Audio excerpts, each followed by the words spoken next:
Ooh, baby, it's been a while, but we're back. The Rockets killed it in the draft. Free agency is what, 24, 36 hours away. We're going to find out a whole lot soon, so tune in and don't miss out.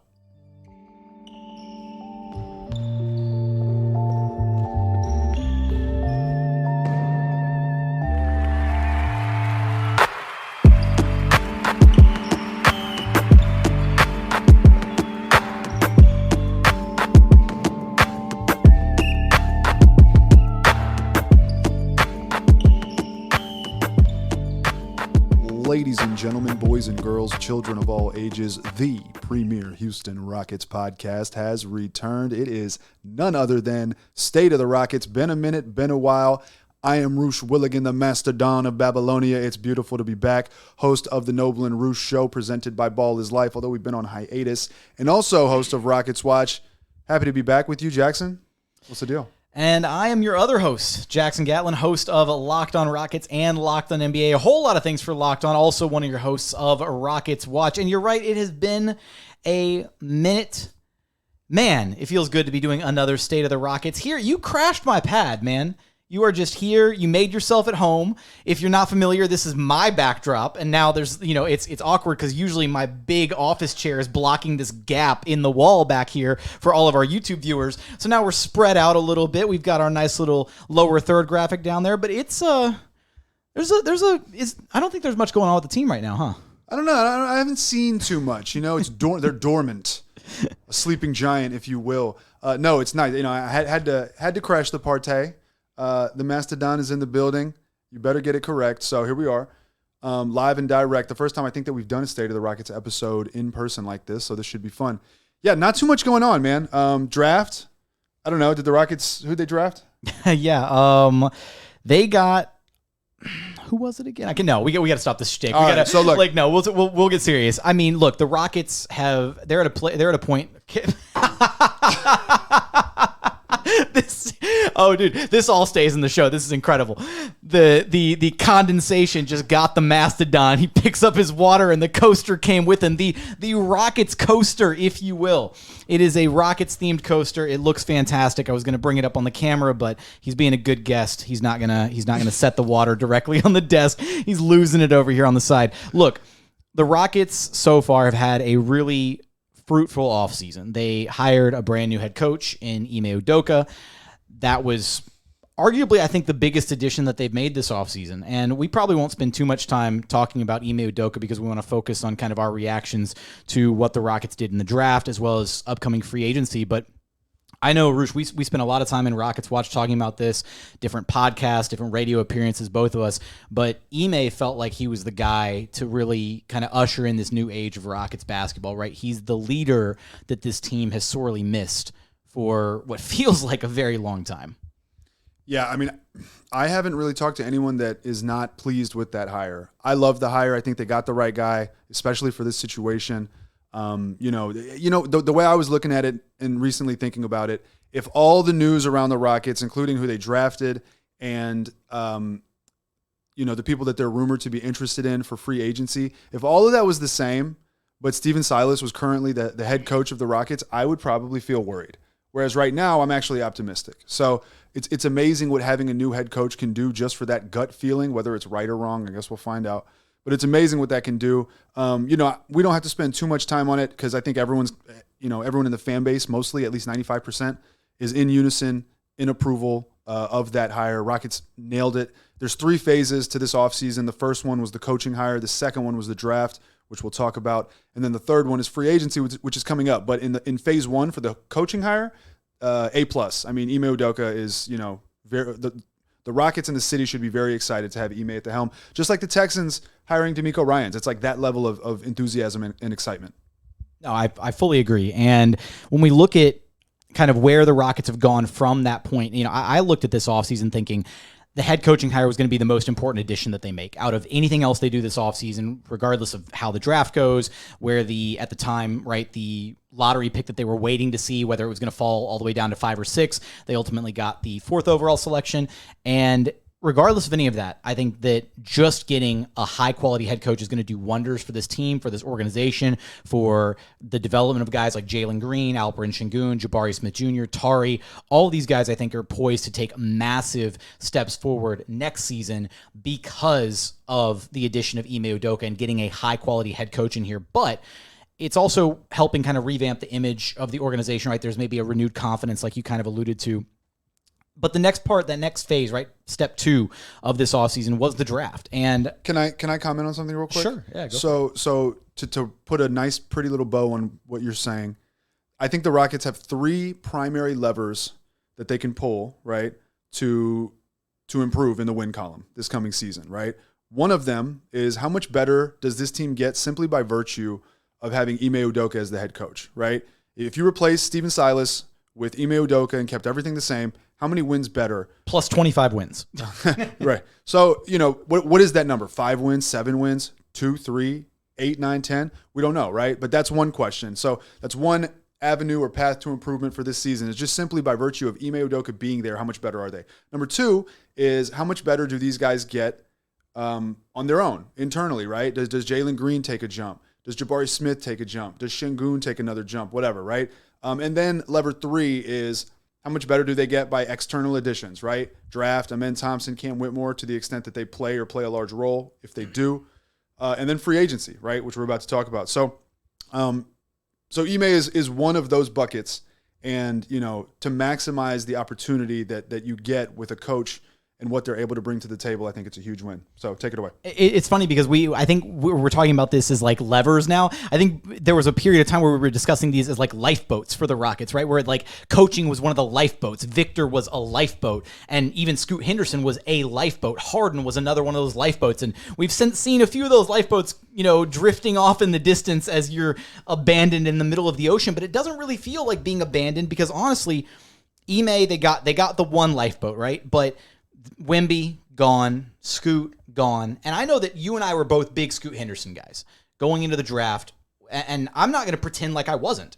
I mean, I've always stood by my draft opinions, how I feel, what direction I feel like the Rockets should have gone, and I will stand by the fact that I think Scoot Henderson is going to be a very, very special player. But the more that I learn and the more that I hear and the more that I see about Ime Thompson, Roosh, I think the Rockets got a really special kid. Because you look at all of the physical gifts that he has, right? 6'7", can jump out of the gym, easily going to be a 99th percentile athlete, day one, probably top 5 athlete in the NBA right out of the gate, can play make at a high level, projects to be a really good defender.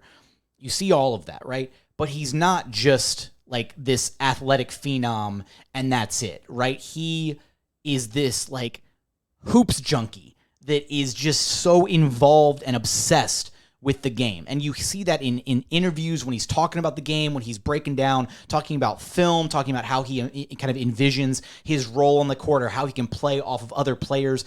And that kind of stuff, that mentality, that approach to the game, he is coming in a little bit older at 20 years old, right? So he's not as young as some of the other draft picks that the Rockets have had. But it really seems like he's got a good head on his shoulders.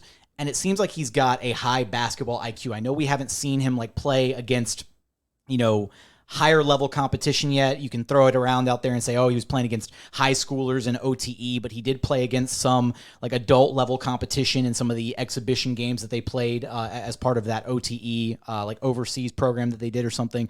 So it's not that he hasn't played against other good competition. And when you look at this Rockets team, they've got a ton of talent, right? Top to bottom. So many different talented players. But I think one area that we've been in agreement on for a long time is they've been sorely lacking guys with high basketball IQ, guys who just know the game of basketball. And it feels like Ime is going to be one of those guys.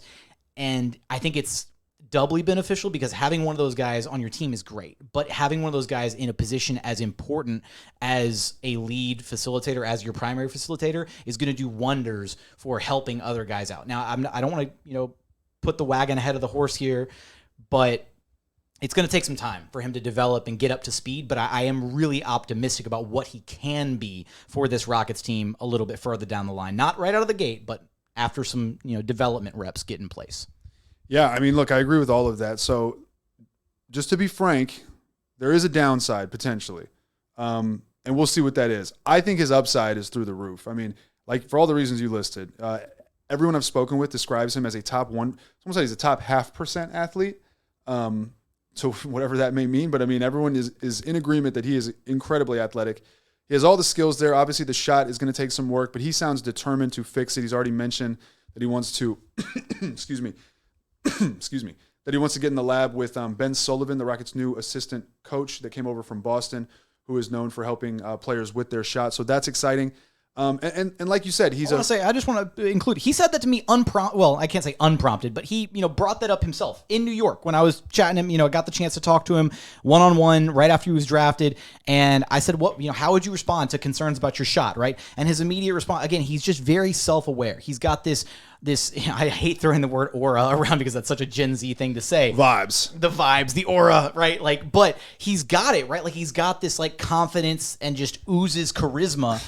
He's a Riz god. There we go. That's what it is. I was going to say Amen's got an aura, but terrible. No, but like legitimately, right? Is he brought it up. I was like, what would you say about people who are concerned with your shot? And he could have said anything. I'll work on it. But he was like, I'm going to work on it. And here's how I'm going to work on it. Right. And he knew. He was like, they've got Ben Sullivan, right? That's the new shooting coach. And I was like, yeah, it's Ben Sullivan. He was like, awesome. I'm going to be in the gym with him all summer. I want to make that a strength of mine. I want to work on that until it's not an issue anymore. Basically, I'm paraphrasing at this point, but that inspires a lot of confidence that he's going to be the kind of guy that puts in the work to turn that weakness in his game into a strength. Yeah, so, and that's one of the things I love about the kid, right? Like you mentioned he's a hoops junkie. I think we've all seen that clip that's gone viral where he's asked like a ton of draft trivia and he knew it all. So like I used to know the draft like that, basically up to like maybe the 2010s or something, but I don't know the draft like that anymore. So when I saw that, I was like, yo, this kid is actually obsessed. Like he's the type that's looking up the stats and memorizing it and rewatching a game because he remembers a couple plays and he wants to go back and see what they were. Like that's the type of basketball brain that Chris Paul has, right? Where it's like they've got an off night, your teammates are out maybe, I don't know, partying or whatever. He's in the hotel like watching the games and looking for what these other teams are doing, or he's back at the hotel watching tape or whatever, just because he's like, he's obsessed with the game like that. Not everyone's like that. I think a lot of times people don't understand that a lot of, not even NBA players, professional athletes, they just view it as a job. They treat it like a 9 to 5. Yeah, they treat it, and look, more power to them if that's what they want to do. I'm not hating on that. I'm just saying that there is a difference between the people that show up just to work because they're good at it and like that's just what they do, and the people that are obsessed with becoming better every single second, every single day. And it seems like Amen falls into the latter category, right? It just seems like he's obsessed with getting better, obsessed with the game, the ins and outs of the game. So that is the thing. When you combine that with the athleticism, the greatest players, right? Good players are typically either really skilled and smart or they're really athletic. When you have the combination of skill, athleticism, and IQ within your sport, those are typically the greats, right? Michael Jordan, LeBron James, whatever, go down the list, right? So that's what's exciting. Now, again, there is the downside. OTE's competition is a question mark. I think the biggest question mark that not enough people talk about is the fact that, okay, the OTE competition is a question mark, but within that competition, the biggest factor of it all for me is they don't have NBA bigs. I mean, and look, I'm not going to act like I know OTE, but any OTE game I saw, any OTE clips I've seen, I don't see NBA-style bigs. So what does that tell me? We learned a lot about Jalen Green. Jalen Green in the G League had a very sophisticated layup package. Jalen Green in the NBA has had a lot of trouble laying the ball up at the rim. He goes to the left and tries to scoop finish with his right. He finesse tries to finish and fails at it, at least percentage-wise. When I say fails, I'm saying below average. I'd have to look at the numbers, but the eye test was below average. I think his rookie season was below average. And if it was better this season, then it was average. It was not above average, but he needs to be a lot better. Anyway, so, there's no guarantee that Amen is not going to go through some similar struggles because he simply hasn't been playing against NBA-style bigs. So that's one thing I'm really interested to see. And when I say interested, I mean like afraid. But we'll see. But everything else points to, 6'7", insane vertical, 215, extremely athletic. He makes high-level reads, skip passes, cross court. He's moving defenders with his body and his eyes and then, trying to manipulate defenses to get the ball to certain spots. He sees the floor. So I'm excited. I do want to caution fans, though. I don't think he's going to play more than like 20 minutes a night unless the Rockets completely strike out in free agency, which could happen. We'll find out. But if they do sign like a Fred VanVleet, I think Ime Thompson's your backup point guard playing like 15 to 20 minutes a night. And KPJ is getting some of the other ball handling or ball creating, duties or whatever. So that's kind of how I see it. And then there's Cam Whitmore. Cam Whitmore's so interesting. The fact that he fell to where he did for the Rockets is, at first it was like, well, why did he, right? Your immediate reaction, well, why did he fall? And you go through all the different reasons, and it seems like now it's not any singular one reason. It seems like it's almost this weird melting pot of reasons as to why he fell. So there are some concerns with his physical, the knee issue, which at this point the Rockets seemingly are confident in moving forward with him, at least from that side of things, that they're not concerned about anything to do with his physicals. And it's been noted that the Rockets actually have one of the more conservative health staffs in the entire association. So Jonathan Gavoni said they're one of, if not the most conservative team in the NBA when it comes to like medicals. There we go. Yeah. So if the Rockets are usually, erring on the side of caution when it comes to medicals and willing to risk it for Cam Whitmore, then it seems like, either A, they were really blown away with him and they're okay taking a bit of the risk, or their medical staff is like, no, he's good. He's good to go. Well, look, they had him really high on their board. So yeah, they feel like getting him at number 20 is a huge steal. And then if you're just looking at it objectively, they're playing with house money. It's a 20th pick, right? Mm-hmm. They've had 9 draftees over the last 3 seasons, or no, 6. What they have? Şengün. Let's just go in order. Jalen 9 Green, total, including Cam and Amin. Okay, Jalen Green, Şengün, Josh Chris, Garuba, Jabari, Tari, Ty, Amen, Cam. That's 9. Yeah. So it's like he's the 9th draftee in 3 years. You're playing with house money. If you think there's star upside, if you can get a guy that you evaluated to have star upside, go get him. Yeah, no, and I do want to mention though that somewhere, I forgot who said it. I saw it somewhere. Here, let me continue. You're gonna dig. Okay, this is the best part about us doing this in-person podcast is I've got this gigantic supercomputer sitting in front of us, and neither of us can use it because we're nowhere near the desk to actually access the keys or. Can I put in a soundboard? Can I put in a drop over here? I guess I could try to put in a drop. Where's the oh my? We're not even gonna hear it because it's not gonna play. Oh my! Oh, it plays through the headset. We can hear it just a little bit, y'all. But it picked up on the mic, so y'all can enjoy that for the show. Look, it was the medicals was one thing. It also apparently had to do with the fact that Cam wasn't a great interview for a lot of teams, that he didn't blow teams away in the interview process. And you kind of saw that a little bit, right? During media day, he is a little bit more of that kind of, a little bit quieter, a little bit more reserved. What do you think about that being a factor? What are your thoughts? I think that's I think people have different thoughts on that. Curious to see what you think about that. I don't think it necessarily should be a bad thing. And the problem is I find it hard to evaluate anything that we're going to see from a media presser, right? Where you're stuck up on stage and you're getting lobbed, a bunch of different random questions from reporters that you've never met. I think when you see, you saw the clip of him talking to Rockets courtside reporter Vanessa Richardson, right? The little teaser clip for the one-on-one interview that they're going to do. He opened up a little bit more. He was smiling. He was happy. He was a little bit more animated. I think, those really informal environments where you're in a very, what is it? I don't want to say clinical. That's not the word. It's like speed dating. It's like a sterile environment when you're doing interviews or speed dating, anything like that. Sterile speed dating. Only the hard-hitting analysis you can find right here at State of the Rockets. Sterile speed dating. So look, this is. I think it makes sense to evaluate based on that. It's just human nature, right? You meet the person, you're going to want to it's going to factor into your analysis of it's just in terms of gut feeling. Sure. You meet someone, you just get a gut feeling. And sometimes you could get a gut feeling in a negative direction based on something like that. Mm-hmm. And if all other things are equal, you're like, no, I don't know. Also, the other factor is, of course, the medical. So if you add that on top of people being hesitant about a medical, I can see that. Then you add that on top of the fact that once you get past a certain point, pick 8, 9, maybe 10, something like that, you're getting into territory where teams did not think he was going to be available, and they may have not done their diligence on him.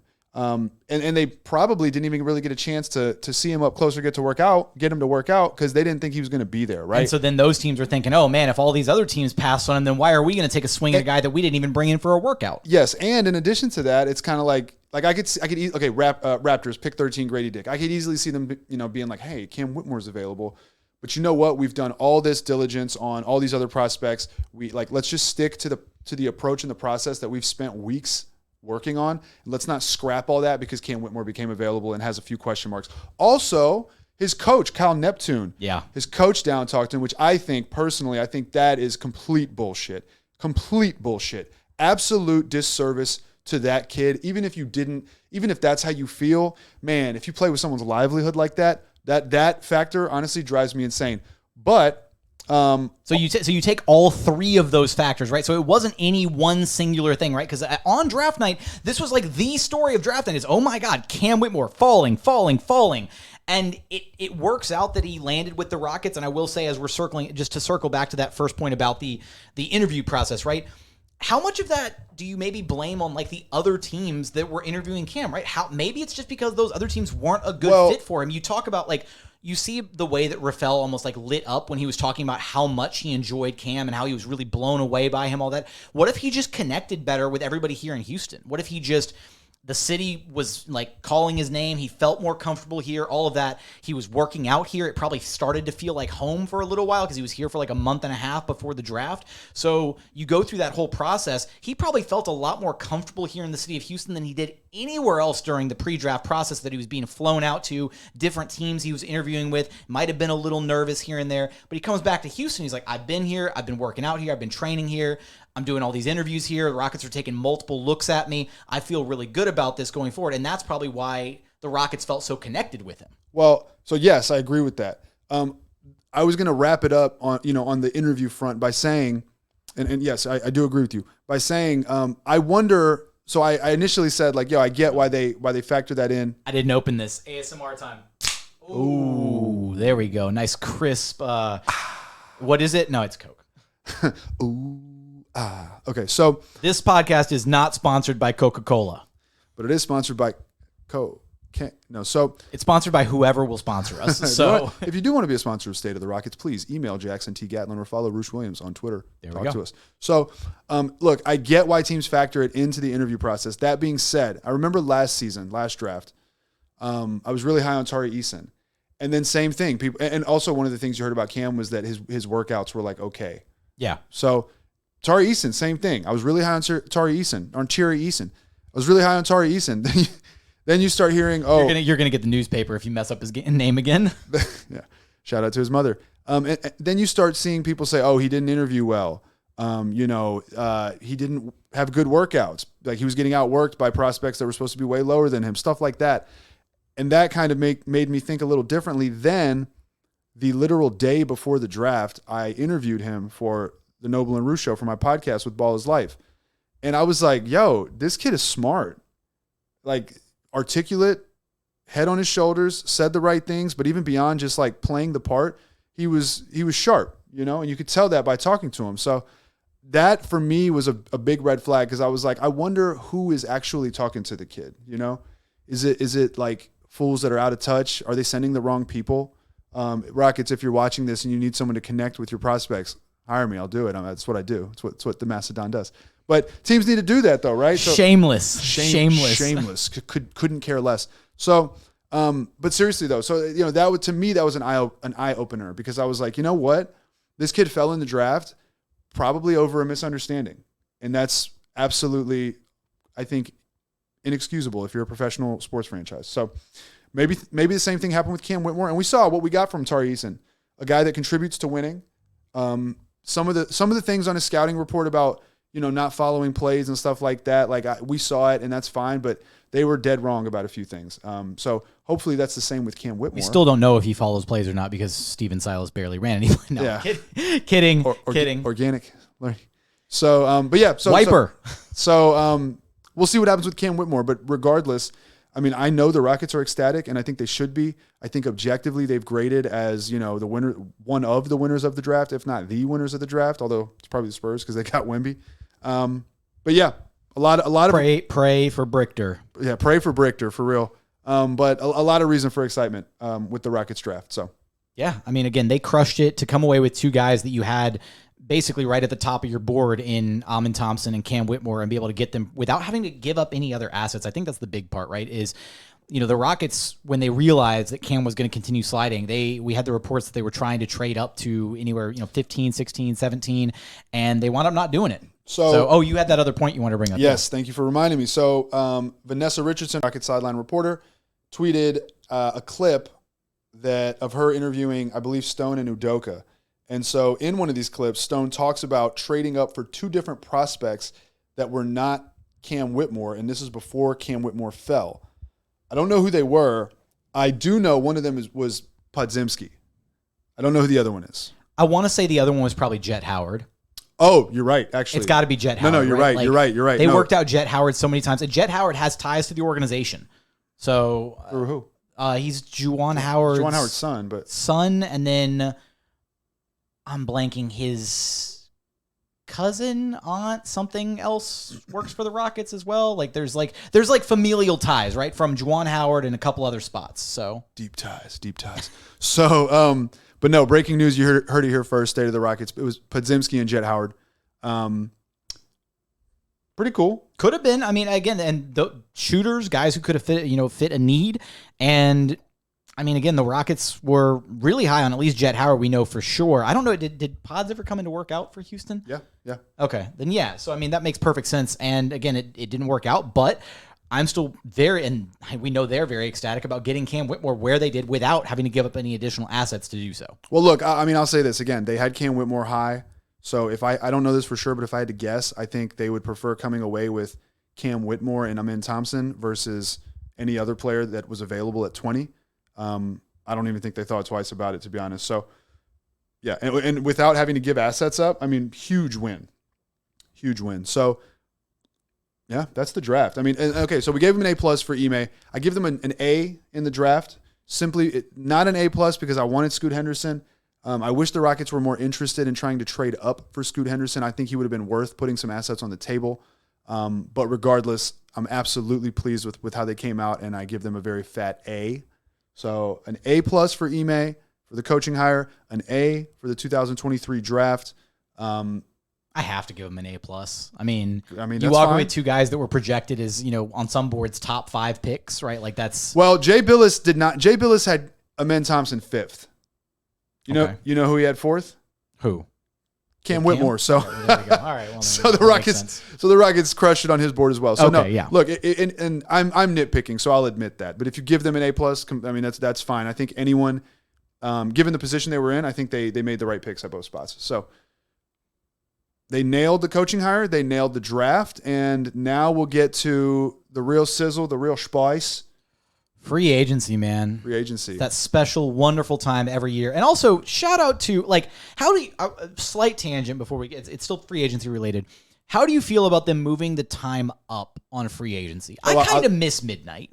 No, I love it. Because if it was midnight. Because you're old, you're washed. Possibly. But, it's because you get to, midnight is where you get. You get the real diehards who stay up till midnight. Yeah, you do. But you also know that a lot of people that you want to hear from are not awake. That's fair. Okay. Yeah. So it's kind of like when KD got traded. Okay. Remember we were like, oh my God. But there were so many people I was anticipating their reaction, and I was like, well, they're sleeping because it's 1 a.m. So I like, I think it'll be a fun way to spend a Friday night. The news is just going to come pouring in.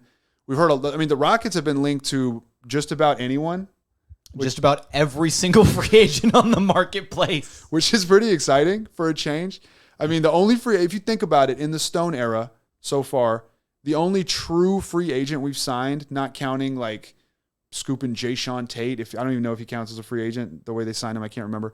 But the only true free agent we've signed, and again, other than it's Bruno Fernando gets a 10-day to come to training camp, and Daniel Tice.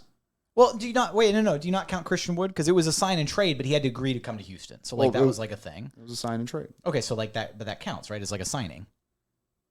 Sure. Because he had to agree, in principle, to do a sign and trade. The player has to agree to. But they had to give up they had to forfeit things to get, I mean, Yeah, sure. I'm just counting it as like a get, right? Like he got Christian Wood. Tell us in the comments. Yeah, let us know. You tell us. Who's right? Who's wrong? We'll count it.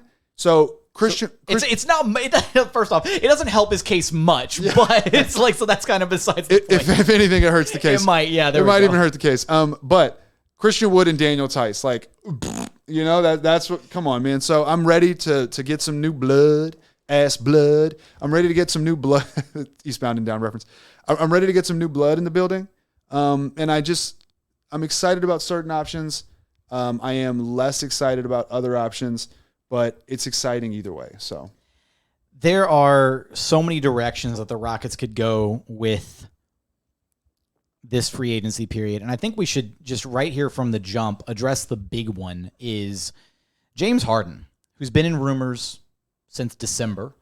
We've been talking about it for months on various outlets. Rockets Watch seemingly every other day, different podcasts, different whatever. And I think that there's like this notion that Harden was just simply trying to leverage the Rockets into a better deal for the 76ers. And we both know that's not the case whatsoever. That's so wrong that it's just like, it's frustrating. I see people say it like, I told you all along, he was just using the Rock. No, dude, Harden coming home was real. The thing is, the Rockets, so far, that could change in the next, what's this, Wednesday night? Yeah. Okay, that could change in the next 36 hours or whatever it is. But so far, the Rockets have drawn a line in the sand. And they're like, yo, we would love to have you back. Under these terms, though. And honestly, respect. Because that was like the gigantic fear was that this Rockets team, for being so bad for so many years and wanting some semblance of relevancy as early as next season, would just bend over and say, James has even a remote interest in coming home. Awesome. Here's the Brinks truck. Here's the 4 years, the $200 million. Please come back and make us relevant again.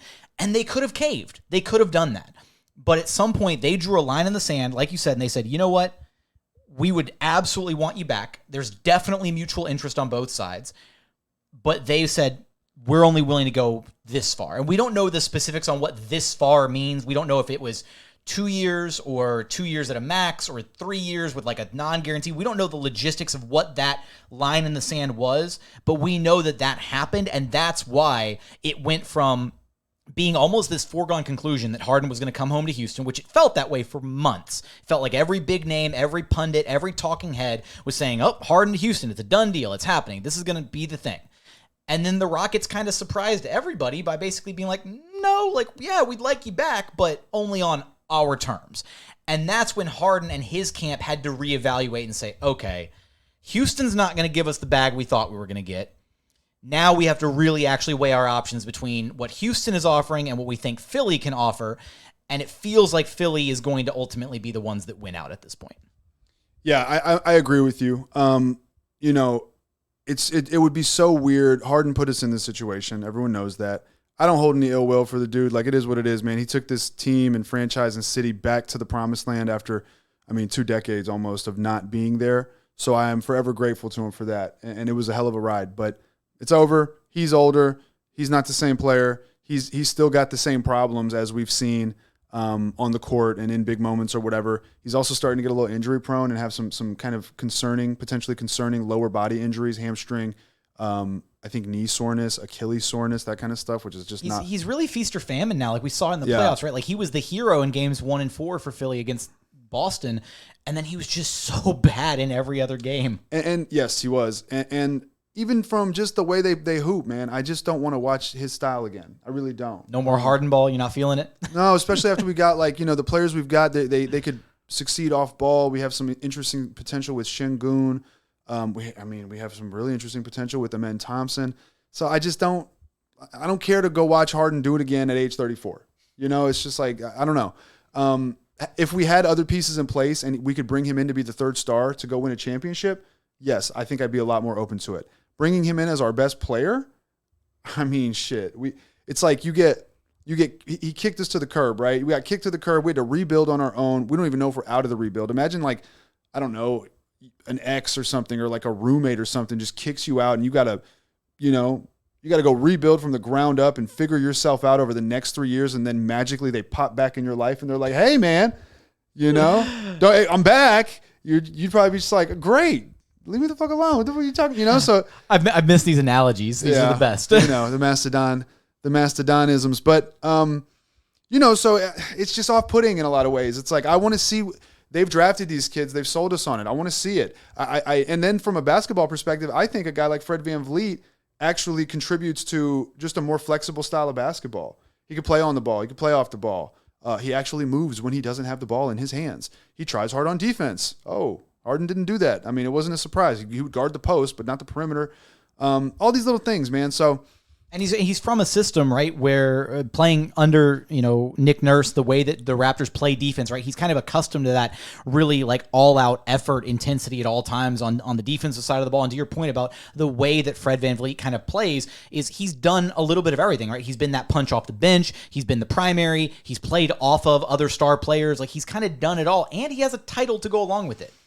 Yeah, I agree. So yeah, I commend them for, you know, not just succumbing to whatever Harden wanted, and, you know, holding their ground.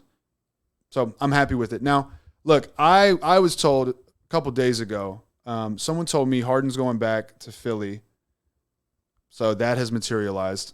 And they also said, they said Houston, they said VanVleet is leaning towards Houston on a 2-year deal worth 35 up to a max. And I tweeted that. You can go look at my timeline and go timestamp it before Mark Stein tweeted whatever he tweeted today, if you do not believe me. But I bring it up because when they said that, I was like, a max? That'd be crazy. And I started going through the math. And then, yeah, it turns out that seems to be accurate information. You start going through the math and you're like, if they're going to bring VanVleet at a max, which his max for 2 years, I think, is $83 million. It's about like 41, almost $42 million per year, something like that. Some change in there. It's like 83 and change, something like that. We'll call it 41 and change, almost 42 per year. And so they have what, roughly 64, 66 million in cap space. And then if they want to bring in Brook Lopez around 20 million, and then if they're going to bring in Dillon Brooks around 15, 16, 17 million, that doesn't add up. And I was like, that means they'd have to trade KPJ or Jayshawn Tate.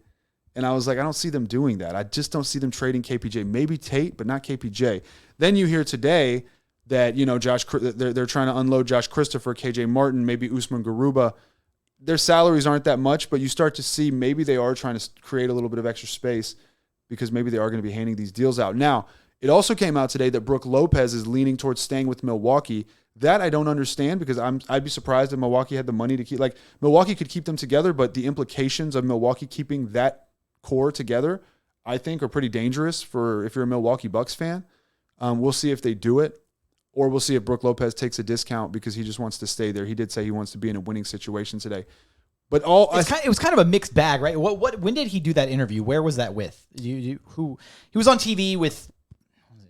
Like First Take. I don't know. It was either NBA TV or NBA on something, or some NBA somewhere outlet. Some NBA studio show. There you go. Yeah, and Brook Lopez was doing this interview, and he had the point that he made about, you know, wanting to be a part of a winning environment. But then he also talked about, you know, mentoring young guys, and it was kind of like this mixed bag where, like, you start hearing parts of this and you're like, oh my God, he's coming to Houston. That sounds exact. And then you're like, oh, winning environment. Well, that's probably not Houston, at least for not another. Or couple you could years. Construe it as him being like, you know, I want to come mentor the young guys because we're going to be in a winning environment. There we go. Like, that's how we manifest it. There you go. Right? That's that wishful thinking.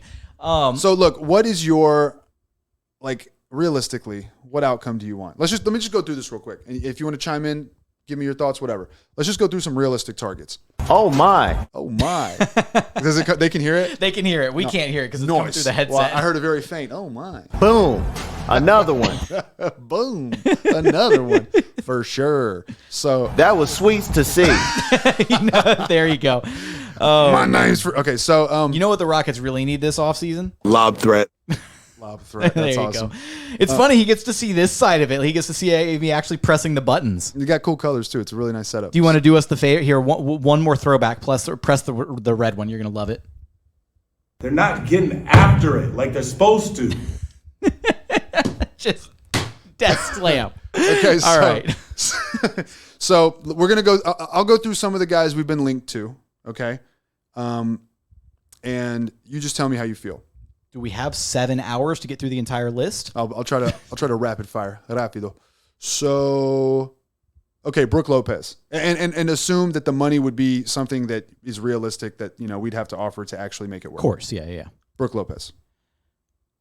And what is just my base reaction on this, or like how do I feel about what am I? Whatever you want to say. Whatever I want to say. All right. Base reaction, and then if you just want to give a one word answer, sure. If you want to.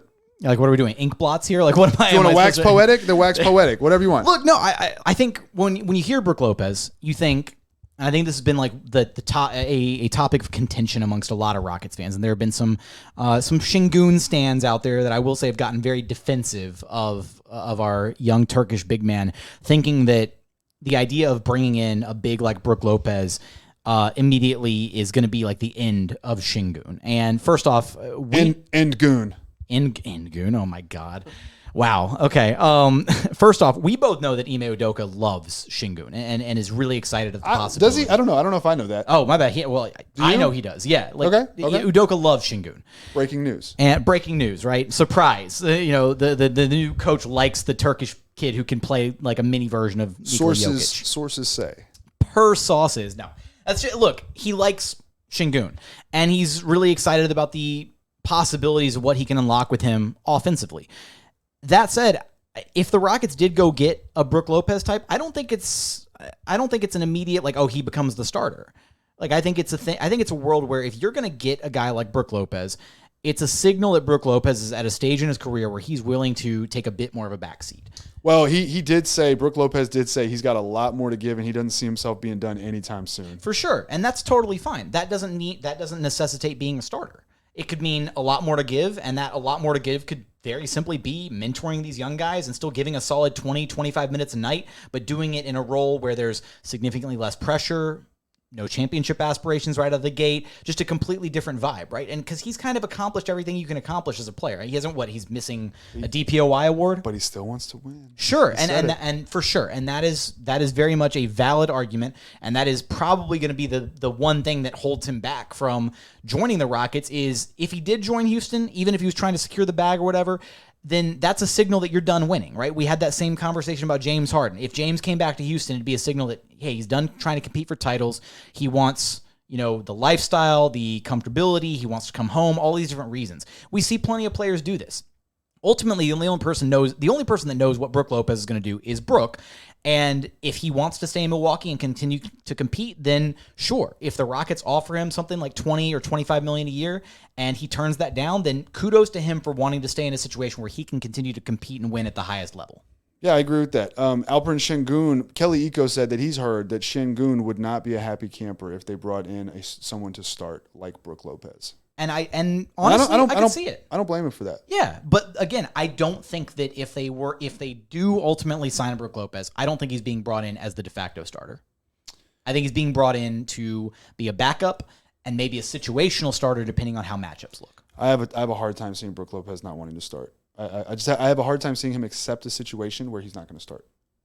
He just started next to Giannis, and they won a championship, and were the number one seed. Ago, right? They were the number one seed. They lost. Yeah. They got bounced, but they were winning. They had expectations of championship. So I just have a hard time seeing him go from that to backing up Alperen Şengün. I don't know. We'll see. I like Brook Lopez. I like his game. DPOY candidate. Excellent three-point shooter. If you look at his stats, go look at his basketball reference page. He put up the best stats he's put up across the board for his career since he was a number one option in Brooklyn in like I think the 15-16 or 1980s. Yeah, I think it was the 16-17 season. But man, I'm talking points per game, 3-point percentage, like just rebounds. Just go look at it. It's like wow. He's a dominant big man. He finished top 3 in DPOY voting this past year. That's what I'm saying. He's a DPOY candidate. He totally revamped his career when he went to Milwaukee. He's a hell of a player. He would make an immediate impact and difference for the Rockets. They haven't had size. They haven't had a legitimate stretch big. They haven't had, Şengün can kind of block shots, but they haven't had like a shot blocker, and they have not had They haven't had a true rim deterrent in a long time. Right. They haven't had someone who alters shots or who just spooks you from the rim. Boban is not a rim deterrent. Right. Even if he is, he can't stay on the court long enough to be, an effective rim deterrent over the course of 48 minutes. So, Brook Lopez would be an incredible upgrade. The Şengün situation is sticky, though, because I do want to see Şengün unleashed. So that's I think they could fit on offense because Brook Lopez can spread the floor. He can spot up on the opposite elbow from 3. They also fit on defense, though, because when you have a big that is that caliber of defender in Brook Lopez, it affords you the opportunity to do some creative things defensively. So even if it meant Şengün is technically your 4 defensively and might have to guard the weakest of like the perimeter players on the opposing team, the defensive strategy just becomes funnel everything into Brook. Yeah. Like funnel him in, have him play in a deep drop, and then you settle for mid-range shots, right? You run everybody off the 3-point line, and Şengün's athletic enough and can do that, right? Like he can move his feet quick enough to run guys off the 3-point line at least. I agree with you. I think a lot of people would disagree with you, but I agree with you. I think Brook Lopez is just a tree in the middle, and he lets you get away with certain things. Yep. Right? And at that point, could you imagine a front line lineup of Jabari, Şengün, and Brook Lopez? Like not a starting lineup, but just a lineup that features those 3 guys, and you've got Brook eating up all the space in the middle. I mean, if you Şengün on one wing, Jabari on another wing, you're occupying so much of the court.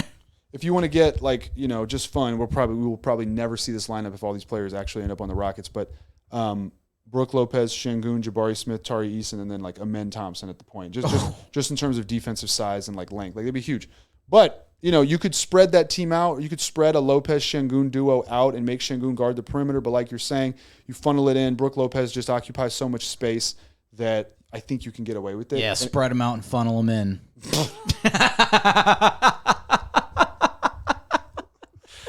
Okay, all right. Grow up. Ayo. Grow up. So, no, I'm kidding. Hey, yo. Anyway, so... I need a pause button on the soundboard. I don't know how I don't have one yet. You should have oh-my'd that one. Oh, my. Okay. So, anyways, look, on defense, I think on offense, there's so much potential there that it's just like you see with Jokic, right? Like the defensive limitations are completely mitigated and then some by just how good they are on offense, that to the point where it doesn't matter, So, and there's a lot of players that you can give the Bam treatment to, You just kind of let them float in the mid-range and you turn them into a player that has to... like if you remember one of those games in the finals, Bam had, I forget what it was, but he was hitting his 2s. He was on from 2, and it still took him 12 shots to have 14 points. And then by the end of the night, he had, I think it was like 25 points on like 23 shots or something, something where that's what you want. And you can get away with that, I think, with Lopez in the middle and then Şengün on whoever the weakest link is. And it wouldn't even be, right? It might be for, 5, maybe 10 minutes a night, right? And that's how you could still very easily see a world where Brook Lopez gets, a serviceable amount of minutes. Şengün still gets starters level minutes, and they do coexist. And it might not matter who's the starter, who's the finisher, they share some minutes together. It doesn't even have to be 5. I mean, look, there's a world where a Şengün Lopez lineup offensively is devastating. Like, Şengün draws a double. Put Brook Lopez in the dunker spot. If his man even drifts over just a little bit, Şengün is such a gifted passer. He'll get the ball to Brook Lopez at such a high point that, it's basically an alley. Like there's a lot of the reason that Mobley and Jared Allen have issues is because they cannot shoot, right? Neither of them. Zero bag. Well, they don't have any offensive skill that is reliable beyond just using it in theory. So, but Şengün's and Brook Lopez actually can score the basketball, So, regardless, I'd be all in for Brook Lopez. We just spent 10 minutes on Brook Lopez. So, what about Dillon Brooks? He's a polarizing figure, to say the least. I'll start. I'll tell you. You go first on Dillon Brooks. I'm out on Dillon Brooks. Okay. Why are you out on Dillon? Well, because I think Tari Eason's a starting caliber small forward.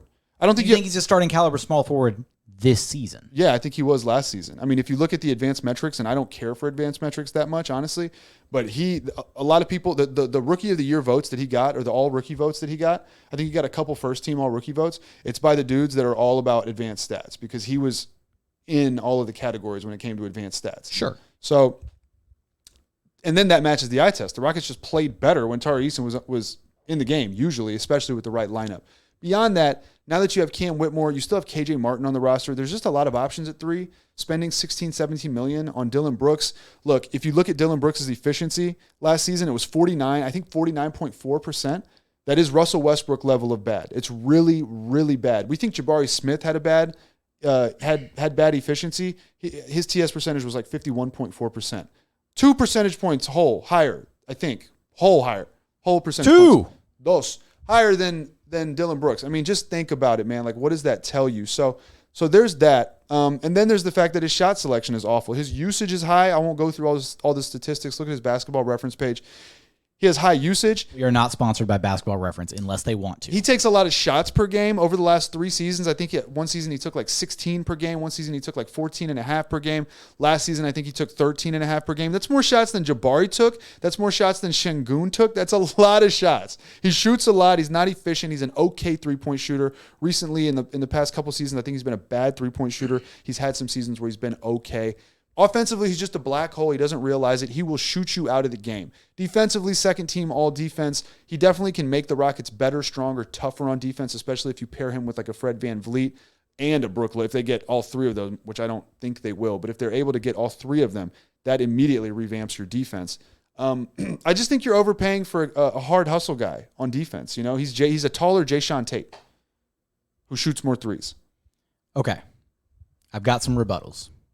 That being said, before you go, I can talk myself into it if the other moves are right. If the summer's headlined by Dillon Brooks, he says Dillon Brooks can be our opening act, but he cannot be the headliner. If it's headlined by Dillon Brooks, I'll be pissed off. If he's just like fine, I guess I can. You know, I'm sure there will be games where he does things. He's at the tent handing out water bottles before the show. It's okay. There you go. That's Dillon Brooks' role, and then Fred VanVleet can be the headliner, and then Brook Lopez can be your opening act. Last thing before you rebut. There's just so many players on this team that I want to see play. Yeah. That for him to presumably come in and get 30 minutes. Taking time away from all those guys, it's just kind of like, man, are you serious? Dillon Brooks? Okay. So, does your perception change based on length of contract? No. So you would feel the same way about Dillon Brooks on a 4-year deal as you would on him on a 2-year deal? If I have to watch 30 games with Dillon Brooks starting, I'll probably be pissed off. Okay. I'm just keeping it real. Okay, for sure. Okay, so that's one. 2, how much stock and value do you place in what we often talk about as the intangibles, the off-the-court stuff? I put a good deal in it, and maybe he's got something there. That's one area that I could maybe be persuaded in. But Memphis culture is not the type of culture that I'm trying to draw from. And I know we've heard some of the same things about how, you know, I'll let you talk about that if you want. But it's a hard sell to make. You're going to have to, like, prove it. I won't believe that till I see that. Yeah, the Memphis culture was obviously not great, and certain guys were just unhappy there. So depending on how things ultimately shake out, you know, I think Dillon Brooks could be a benefit to this Rockets locker room, right? He is one. I think one thing when you look up and down this roster is we don't know if anybody on this roster can actually play in a playoff environment, playoff atmosphere. We know that there's a ton of talent on this roster. We hope that Jalen, Şengün, Jabari can all develop into these star-studded, star-caliber type players and be the young guns to carry us into the next era of Rockets basketball when they are competitive again. We don't know that yet. We don't know that about any of them. That's also part of the frustrations for the past 2 years of the Steven Silas era is it felt like we wasted valuable runtime in establishing and trying to better understand what some of these guys could be. We never saw Shin Hub, all this stuff, right? Dillon Brooks, you can at least say he is a playoff caliber starting small forward. No. KP said that, right? That was one of his arguments. Was it? I mean, I'm not saying you stole the argument. I'm just saying I thought you remembered when we had that argument. But no. Technically, yes. Technically, sure. Technically, he started on a playoff team, yes. Okay. But does that make him starting caliber? Are they better with him at small forward? So I know that the numbers from this past postseason were actually pretty rough around the edges, and that the Grizzlies were a better team with him off the floor this past postseason. But just going, and again, I am only remembering off rip here the regular season numbers. They are a better team with him on the court in the regular season. Yeah. The raw on-off numbers. The eye test for me doesn't match that though. Okay, and I know. So and here's my last rebuttal. Because I had 3 lined up, and I got you 2 so far. And so far, I have not persuaded your opinion. I have not, brought you over to. Because look, I'm not over here campaigning for Dillon Brooks, right? He's not at the top of my free agency list, but I have talked myself into the idea of it not being the worst thing in the world. And here's my last point: Ime Udoka. Look, if Ime Udoka wants him, then I guess I'm going to defer to that. It could be him wanting him, but I'm also just pointing out. Ime Udoka could be exactly the type of coach that a guy like Dillon Brooks needs to basically just say, hey, man, like you're good at these things. do these things. Taylor Jenkins is a hell of a coach. Taylor Jenkins is a hell of a coach, but Taylor Jenkins also was letting John Morant run amok in that Grizzlies locker room. No, we don't even know that. He flashed a gun a couple times. It's stupid, but I think it's also like he's doing very dumb shit. The laser dot with his friends, he's trying to live a life that he's not about, or that I don't think he's about. I don't know him personally. But does that regardless, scream a culture that a coach has like a firm grasp on? Well, let me just clarify that statement. He's trying to live a life that he should not try to be about. Okay. Right? Should not even try to be about. Hopping out an NBA game and into a car where your friends are putting dots on people's head in a team bus is just like out of the question. But I think Ja's on a level where you can't really necessarily tame him. I mean, he did it once and then did it again. He's just not thinking. He'll have to learn the hard way, and maybe he will this time. All that aside, oh, nice. Is that what that is? Yeah, a footrest. Nice. Okay. It's comfortable. I need to get one of those. If only I could fully reach it from here. But regardless, so yeah, all that being said, man, wouldn't you rather spend that money on Bruce Brown, for example? I would, but I don't think Bruce Brown is going to be got for 15. I think he's going to go for 20 something. Man, a report came out today that the only serious threat to the Nuggets re-signing him is the Lakers, and I think they can only use the full MLE. Oh, I missed that report. In that case, then that changes the... Now, look, I don't know if it's right. I don't know. I haven't looked into it, so maybe you guys can correct us, but I think he's attainable. Regardless... Bruce Brown's also I'm torn on it, right? Because Bruce Brown is not a full-sized wing. He's a guard. Yeah, he's undersized. Dillon Brooks gives you the size, but he's better at everything at basketball, other than being bigger. Other than being bigger and stronger, but that's one of those areas where it's like, man, do you really want to trot out like another undersized piece on the rotate? Like, probably not. So you need a legit 3, but again, I think Tari could be that. Now, let me ask you this. Not even ask you this. I'll tell you this. This is how I view Dillon Brooks. And then we also just covered Bruce Brown. So I also do agree black hole on offense. But offense. But I don't think that's to the point. You think he's leaving the Memphis Grizzlies to come to the Houston Rockets to be anything other than a guy shooting at least 13 shots a game? I mean, think about it, dude. Why the hell he was shooting 13 shots a game next to Ja and Desmond Bane? You think he's not about to do that on the second worst team in the league? It just doesn't make sense. The other thing is, to your point about the black hole, or to your point about agreeing with my point about the black hole, this is the simplest way I can boil it down. Dillon Brooks is the guy that when you are the other team playing whatever team he's on, you hope he's taking the shots. You hope when he shoots it, you're like, I'm good. Even if it goes in, you're like, whatever. Just make him be the guy. You never want that guy on your team. You just never want that guy on your team. Period. And then it's a very simplistic way to put it. But I hope that resonates because it's like, it's like baiting the guy into shooting because he's bad at shooting and he takes the bait every time. You know those guys. I love to play against those guys like when you're playing pickup because it's just the easiest defense ever. It's like, yeah, go for it, shoot. Sure, they'll make a few. Look, and at the end of the day, do you not think that those are probably part of some of the conversations, that have that are going to be happening at 5 p.m. Central Friday afternoon because clearly these conversations have not taken place yet. This whole dog and pony show is so stupid. It is stupid. Look, I don't know. I mean, we'll see. But what I'm surprised is that I feel like if the Rockets were willing to put their foot down on not wanting to bend to James Harden's demands of paying him whatever, the max money, do you think they're really going to pony up the money for Dillon Brooks and then be okay with him coming in and taking those shots? Well, but the James Harden for max money is different than Dillon Brooks for like $17 million a year. I know, but I'm just saying if they do bring him in, I think that's very clearly probably something that they've done their homework on. And if they're going to make the ask to bring him in, it's not, hey, you're coming in, cool, we want you to take these shots, right? It's, hey, we want you to come in because you're going to provide the defense, you're going to provide the veteran leadership, you're going to teach these other young wings that we have how to be good NBA level wings because that is something that you are.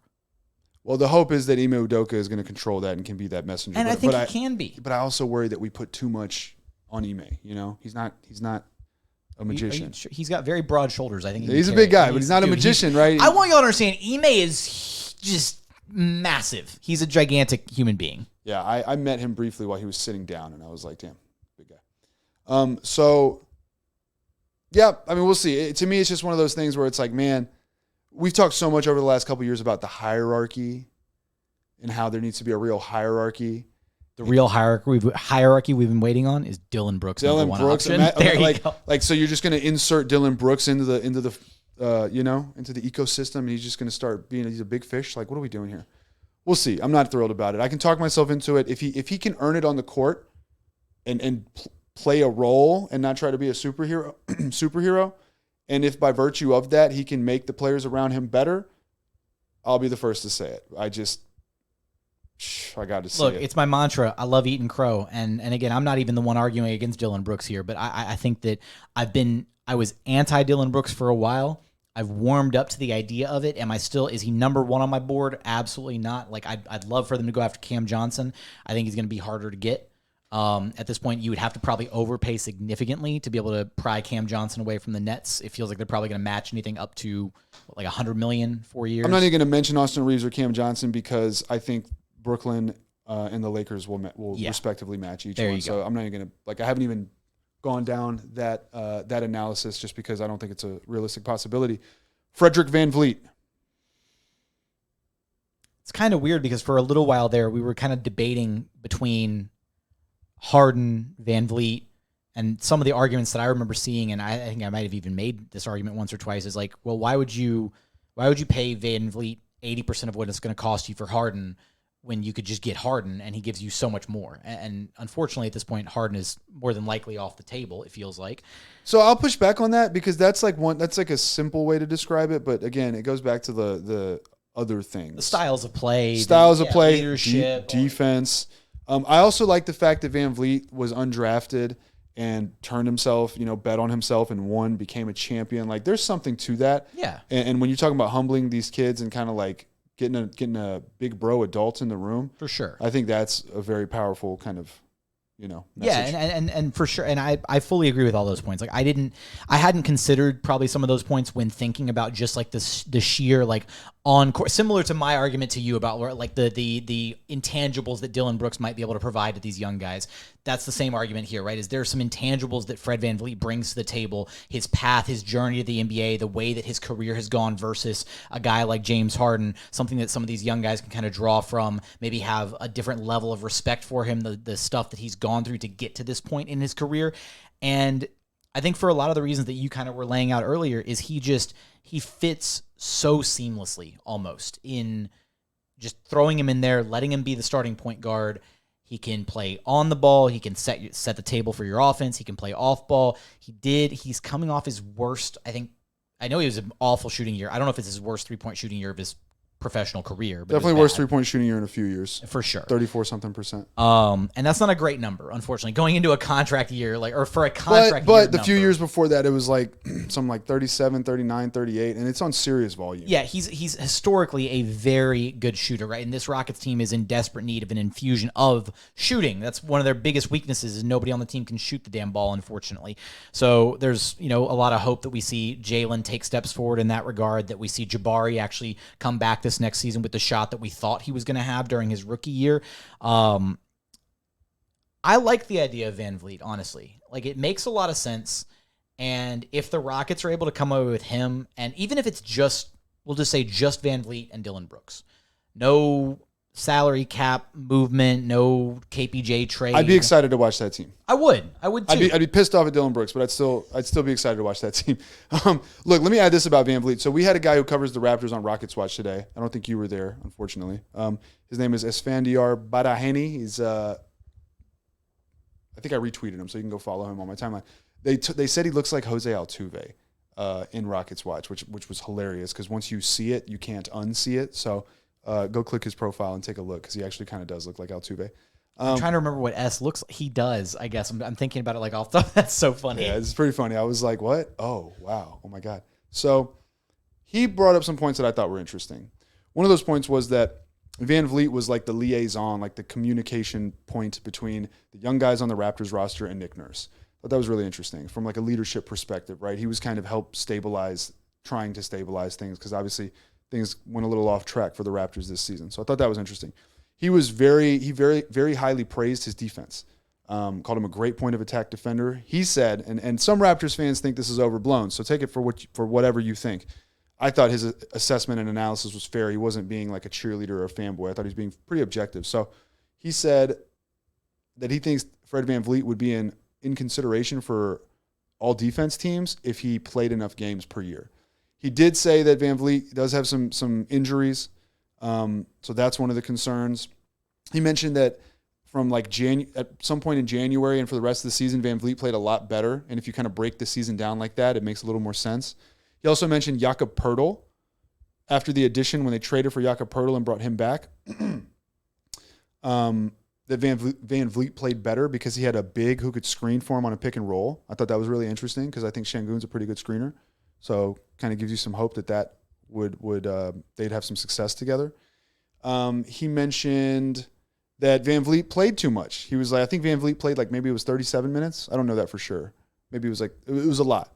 And Nick Nurse is known for playing his guys a lot. And, and he was like, yo, if VanVleet could play like 30, 31 minutes a game, I think you'd get a lot more out of him. Keep him fresh. Right? Yeah. So that was another interesting thing because I don't think I would hope that Houston has enough in the back court, especially with Amen and Jalen and KPJ, that like you can play VanVleet 32 minutes a night and like let the other guys. You know. He could have a nice cushy role here in Houston where he just gets his, 20, 32 minutes a night, give or 28, 32 minutes a night, somewhere around there. Like, decent starters minutes, but definitely not pushing the envelope like he would be under Nick Nurse in Toronto. Yeah, and then one of my favorite things about him that I don't think is talked about enough is his career assist-to-turnover ratio is 5.3 assists to 1.7 turnovers per game.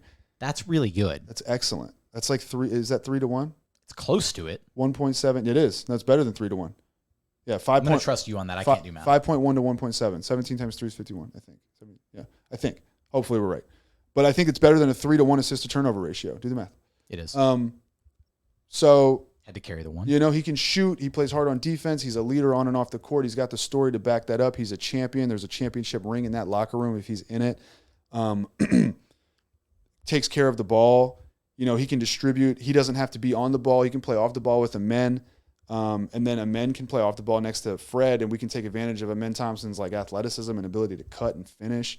He could play pick and roll with Şengün. He cuts and moves and relocates. Like there's strictly from a basketball perspective, if I'm the coach, VanVleet makes a lot more sense than Harden, unless you're like trading a lot of the young pieces. Yeah, and again, I think the Harden side of things made sense to an extent, but I think that we heard that one quote from Stone, right, where he talked about the idea of whoever they bring in free agency, they don't want to bring in somebody that doesn't match Ime's vision for the team or the vision that they want moving forward, and paraphrasing here. But that quote very much kind of sounded like, okay, James is maybe more so off the table. And we know that the Rockets want a veteran guard. We know that they want somebody to be that table setter. And just the other day, at the introductory press conference, Ime, when pressed back-to-back times about the rotation, first by me and then by the podfather, our good friend Ben Dubose, he gave us an answer along the lines of basically saying, guys are going to have to earn their minutes this season, and then guys are also going to play different roles than what they're probably used to. So with that comment and the comment about the gloves coming off between Stone and Udoka, what do you think that was referring to? I think it probably means that KPJ is clearly no longer the point guard. I think it means KPJ is either the sixth man or he's going to be playing on the wing this season. I think it has to do with KPJ. I wonder if it has to do with Şengün, right? Maybe Udoka sees it differently than Stone. And I wonder if it might have had to do with Jae'Sean Tate. Maybe Udoka thinks differently of Jae'Sean Tate. Because he's highly regarded as like our best vet, and I think best vet, right? I think they would consider him one of their best players. So I wonder if Udoka feels the same way. And then I also wonder if it got down to like how nitty gritty it got. Was it like straight up basketball philosophy? Like, nah, you need to use Jalen this way. He's previously been used this other way. I don't know. That's one thing I'd really love to know more about. But yeah, so other names in free agency that I don't even think are worth like much exploration, but the Rockets have been linked to them. Dwight Powell. If we get Dwight Powell, if you're gonna get Dwight Powell, you might as well just run Garuba, honestly. Yeah, no, I look. Dwight Powell does not give you much more. Like he gives you a little bit more vertical spacing than Garuba. And didn't he get hurt not that long ago? Didn't he like hurt his ACL or something? I want to say yeah. I could be tripping. Garuba's young. Dwight Powell's thing was he's athletic, but like. Last year, he didn't play a big role for the Mavs. I just don't understand that. Dante DiVincenzo, not a real point guard. Not a bad player, but he's not going to make this team much better. You know, he's not like the big signing they've been talking about using this. Yeah, cap no, space for. that's the thing is whoever the Rockets get at that guard spot has to be clearly better from a talent perspective, a fit perspective, like all of this, than Kevin Porter Jr. Yeah. And I think very clearly there's only one name that actually fits the bill at this point that's left on like the guard list. VanVleet. And it's VanVleet. I think you'd maybe make the argument for Austin Reeves, but like again, we already said Lakers. I would love Austin Reeves, but the Lakers are going to match it. So it's just, I don't even know. They were I think Fagan mentioned Chris Middleton. I just don't. Middleton was one of those like weird. I feel like that's almost like a holdover from when we were still talking about the potential return of James Harden, right? Like Middleton doesn't make sense on this team because what are you going to do? Bring Middleton in and let him take 20 shots a game on what is the 13th best team in the Western Conference? Yeah, so months ago I would have said, I'm interested in Middleton, but injury prone, which is a big deal, and then he's just going to be. He wants max money and big length on the contract. Yeah. I'm not trying to give Chris Middleton 4 years. He's like 32, I think, or something like that. I think one of the few guys that's still out there, we talked about him very briefly for a moment, Cam Johnson. He's one of the few guys that I would be content with the Rockets giving like an actual longer-term deal to. Like if they wanted to give Cam Johnson 4 years, $100 million, or even a little bit more than $100 million to like maybe outbid the Nets, I'd be game for that because I think he is the most versatile guy of the potential wings on the market to just slot in. Good shooter. He's not just a shooter. He's a scorer. He can kind of get it done from anywhere on the court. We saw him kind of open up his bag a little bit more when he got traded to the Nets, kind of got expected to do a little bit more, similar to Mikal Bridges. And to me, that's a good value contract that even if you do overpay a little bit for him, maybe you start somewhere at like 27.5 or like closer to 30 to get him. With the way that the cap is going to start slowly going up, that's part of what plays into. We know that the Rockets have been very adamant about not signing long-term deals. That's one of the big things about any of the contracts that they do sign is we're probably looking at a majority of 2, maybe 3-year long deals. And that kind of helps them because you have a chance for, a guy like Fred VanVleet. You overpay him, you give him a gigantic balloon payment for these 2 years, and then it allows him the opportunity to, after those 2 years are up, or if it's a 1+1 with like a player option or something, then it allows him the opportunity to then reassess the market in a year or two and figure out, okay, well, the cap has suddenly gone up and now I'm worth, this amount of money on the market. So now I can lock myself into what is going to be my next, long-term contract after getting a balloon payment in Houston. Yeah. So I like Cam Johnson. I would overpay for Cam Johnson if he was a piece to, materially improve you and put you over the top, maybe vault you into contention, for example. I don't know if he would do that for the Rockets. I don't think he would do that for the Rockets, quite frankly. His movement shooting is extremely valuable. We could use it big time. He would make people better by virtue of that. I think he's also pretty good defensively. Fun fact, he's only 2 years younger than Andre Drummond and Steven Adams. I didn't check that. That doesn't feel right. Let's look at it. I didn't double check. No, I say that doesn't feel right. I'm not doubting you. I'm just saying it doesn't feel right. Like thinking about the age gap doesn't feel right. Part of that's because Cam Johnson is a baby face. Well, I didn't look it up, or I didn't confirm it. I didn't fact check it. I just saw it on Twitter and assumed it was right. So let's see. Fake news. Fake news. Steven Adams is 29. Well, he's about to turn 30, so maybe.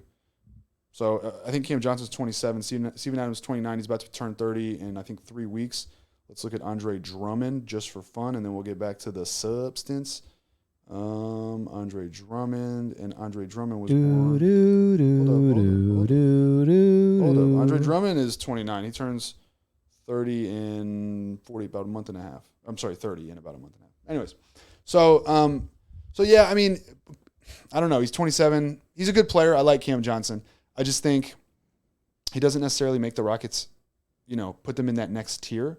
To where if you're going to give him a 4-year deal on big money, I don't know. I could see them being. I don't think any of the players that they're going to get are going to put them in that next tier, unfortunately, right? Well, but that's why they're on two. That's why they're going to be on 2-year deals for sure. But my thing is, I still think Cam Johnson on a 4-year deal still has that value for you further down the line. Even if he's not here when the team is winning again, you could trade him. He becomes a valuable commodity. Like I think that deal is only going to get better over time as the cap starts to grow. That's why for him, for the type of player that he is, I'd be open to the idea of them doing a 4-year deal for Cam Johnson. Well, regardless, Brooklyn's going to match it, so it doesn't matter. Yeah. One player I wish the Rockets were interested in the Harrison. I'm sorry. Well, there you go. In the Dillon Brooks department would be Harrison Barnes, but they're not linked to him at all. So I don't think it's going to happen. But we'll see. I will say one thing about VanVleet that's interesting. So the Raptors, per a Raptors reporter who apparently is credible and reliable, the Raptors are going to put on a full court press on Friday, and they're going to try to keep him. They think they can keep him, but they also think there's a glass ceiling in terms of money that they're not going to be able to compete with. Now, if the Rockets give two for 80 something, I think the Raptors can come back with 3 for 90 something, which might still not be enough. I wouldn't think it would be because, if you're getting close to that much money in 2 years, you might as well bet on yourself. But I think VanVleet probably wants to stay in Toronto, so the Rockets might, in order to just make it a no-brainer, done deal, they might have to add a third year and maybe go as high as like 105, right? 3 years, 105, 35 a year, for example. And I'm just saying that because in Rockets Watch today we did an exercise going through like what that would look like. So that third year, I think, y'all can correct me if I'm wrong, but I think it's the first year that Jalen and Şengün's extensions kick in, right? The third year. So yes, right, that would be the first year because So- that would be their 5th year. So VanVleet would, he'd be on the books with that, but I don't think it's at a level where it like makes things unmanageable. And then if the cap spikes, which it's projected to, 35 a year for VanVleet won't really look all that crazy, I don't think. So I'd even be open to 3 years potentially. I expect them to do 2, and I think they want to do 2, but they might have to go to 3 to make sure that they don't come away empty-handed in free agency. So that's one thing to look out for. The biggest issue here, whether they land steady Freddie or not, is I do think Ime Thompson's probably going to be ready sooner rather than later. Yeah, but honestly. like we talked about, you can play him off ball. You can. But I think that has to be part of some of these discussions that they have with whoever, whether it's VanVleet or another primary guard. Again, we've kind of but don't forget, VanVleet's played with like a Kyle Lowry. VanVleet's played with Pascal Siakam. Like, I don't think that Fred VanVleet would have any difficulty accommodating and getting acclimated to another ball handler because he started out as a shooting guard.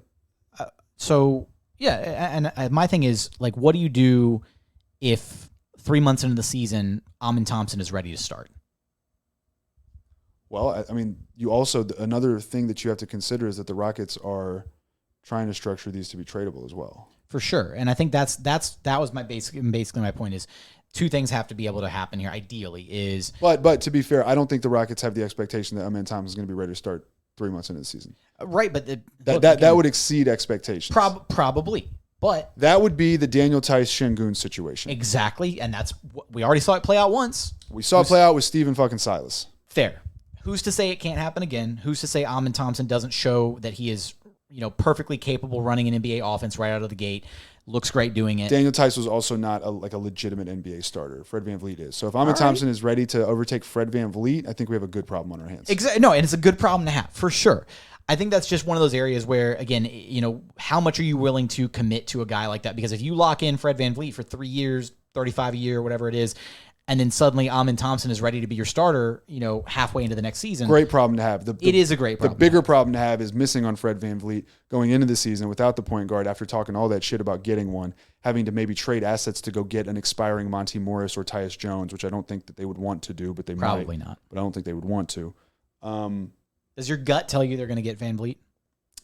My gut tells me that they want VanVleet, but I don't know what is in his heart in terms of returning to Toronto. I think we got to remind ourselves these ain't the same old Rockets.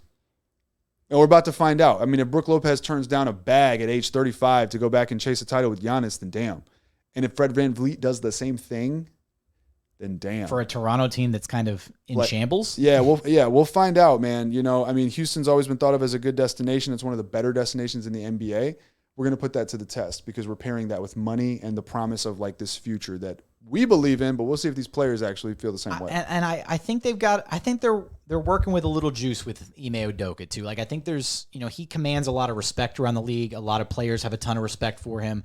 And it very much feels like they're kind of they've got that new car feel, right, with Udoka. And, hopefully that's something that carries them a little bit further than they would have been able to get without, having the shine from that hire this offseason.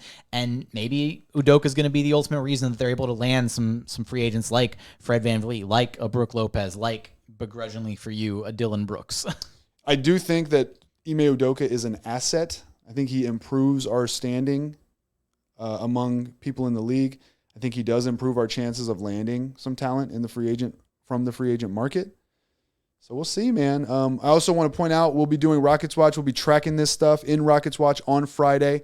I don't know if you'll be there, but I will be there. Okay, Jackson will be there. I'll be there. Dave, Clutch fans, will be there. So make sure to join us. It's going to be fun. It's going to be the most fun free agency period for the Rockets since what? Stay mellow? Since we did the sign and trade for CP. Was that technically free agency though? That was off season, but it wasn't like free agency. You just argued that a sign and trade is the off season. No. It's free agency. That was I was arguing like asset, like getting a piece. I'm just saying like you're talking about like the day of free agency, right? Like July 1st. Like right, okay. That's what I'm saying. I wasn't arguing the whole standpoint of like yeah. We're trying to gotcha me. What is this? I'm just saying. I think the last time we made big free agent signings was Ryan Anderson and Eric Gordon, I think. Right? Yeah. Because the summer after that, it was Chris Paul. That's the big thing we did. Yeah. Summer after that, we got like PJ Tucker. No, that was the same summer as Chris Paul. Yeah. Summer after that, we lost Ariza. Oh, that's when we did Melo and James Ennis. Summer after that, Rush trade. Summer after that, Russ trade. Oh, Russ trade, yeah. Russ trade part 2.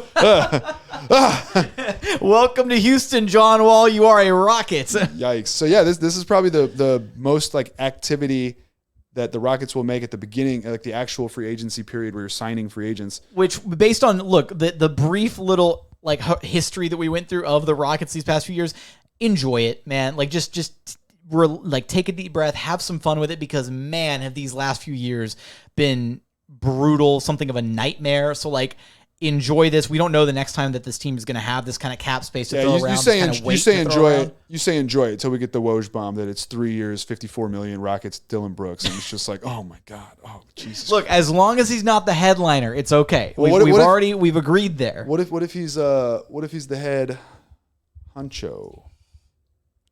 I'm the head honcho. I couldn't remember if I still had it on the board. He was like, where'd it go? Boom. I'm so thrown off because usually I'm in the center right here, so like I'm off on the side. I'm like, my angles are all off. You got my court, my you know what? Our spacing is all fucked up here. That's all I'm gonna say. Well, I've been trying to sit like in the same position so I don't fall off the screen. So I think that's it. I mean, anything else that you can think about? I think we touched all bases, all corners. Yeah, my gut says VanVleet and Dillon Brooks will be Rockets. Yeah, my gut says Dillon Brooks for sure. If you have odds on Dillon Brooks that are decent, I'd take them. VanVleet, I'll say yeah, simply because of what I said about that third year. I think if the Rockets are going to get outbid, then they're going to be like, no, fuck this, 3 years, take it. We're not going home without a big fish. Not going home empty-handed. Yeah, that's what I think. So Brooks, VanVleet, and then it'll be randoms. I think after that, I'm not expecting a major trade other than like KJ Martin as the biggest name to be traded. So I'm not expecting Tate or KPJ. I have a bad feeling about Brook Lopez. I feel like Brook Lopez isn't coming. It's tough because we've kind of like hyped him up. We spent 10 minutes talking about him, but I did a complete 180. Like if you would have asked me before today, I would have told you that I feel really good about Dillon Brooks being a Rocket and pretty good about Brook Lopez being a Rocket. But after today, with all that stuff coming about him leaning towards Milwaukee and talking about how he wants to win, I'm looking at it and I'm like, I could see him taking a discount to stay. Yeah. So appreciate everyone tuning in. We're glad to be back. We anticipate, aim, and hope to be back with another episode after free agency. Absolutely. Hold his feet to the fire. Got to hold him accountable. So we'll see, man. But until then, find us on Twitter. Find us in Rockets Watch. Anything we need to say? Anything we haven't said? I don't think so. I think we covered everything. How do we usually close these things out? Alpen Yani Yor. I don't know. I don't think we ever do anything, special. So peace. Follow him at Roosh Williams. Follow me at JT Gatlin. Keep up with the show. Keep up with Rockets Watch. We appreciate your support. Thank you guys for tuning in whenever we do these. When we do Rockets Watch, thanks for checking out all the Rockets content, all the hoops talk that we have on our various platforms. It does mean a lot to us. We're going to be trying to get back to some semi-regularly scheduled programming here at State of the Rockets because it is always a little bit of fun. This man is all up in the foreground now of the camera, checking out his hair, all that good stuff. All right, Mastodon, carry us out of here. My back hurts. I have to sit up straight. Washed. Yeah, I am washed. Oh, we want a rec league update? Let's do it. We should have sat. We should have sat like this for the whole show. This looks so much better. I was like slouched in the chair back here. This is, man. We were really not on our. All right. Well, we're gonna rec league update. I mean, I play in an elderly men's league with some old men, so it's just like very like low level competition. But regardless, I enjoy it, and I live vicariously because ball is life through these experiences. We're through 3 games of the season. 24. I'm scoring 24 a game. Okay. Scored 27 in the last game. What's your assist to turnover ratio? That I don't know, but I'm scoring 24 a game, 4 assists per game. TS percentage is 55.4%. You know your TS percentage, but you don't know your assist to turnover ratio. All you need for TS percentage is your field goal attempts, I believe, your points scored, and your free throws attempted. So yes, I do. But it's going good. Our team isn't very good though, so we're 1-2. Hopefully we get a little better. Get me out of here. Yeah, but it's very low level competition. Help. Send help. All right. Anyways, we'll see you guys soon. I'll let you boy. Very low level competition. It's just so low level.